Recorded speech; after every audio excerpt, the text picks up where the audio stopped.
One sunny morning, Amina skipped through the bustling marketplace, her small basket swinging rhythmically. The air buzzed with activity. Vendors hawked their wares, children chased pigeons, and the scent of spices hung heavy and sweet. Amina, helping her mother with their weekly shopping, spotted something glittering near a stall, overflowing with ripe figs. It was a golden bracelet, lying forgotten in the dust. Her eyes widened. It was beautiful, far more exquisite than any trinket she owned. Amina's mind raced.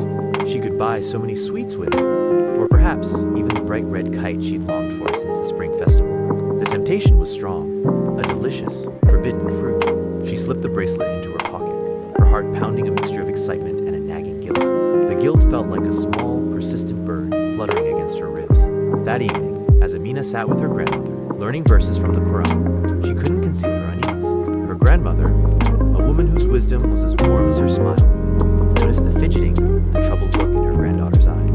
"Habibti," she said gently, her voice like the softest evening breeze. "What troubles you?" Amina confessed, pulling the golden bracelet from her pocket. "I found it, but I want to keep it." Grandma smiled, a knowing, patient smile.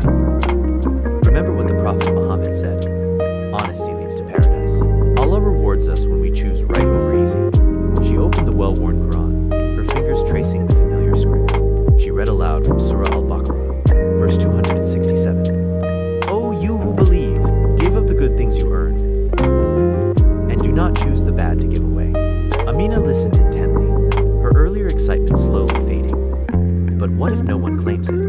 she whispered, her voice barely audible above the quiet hum of the evening prayer call from the nearby mosque. Grandma reassured her.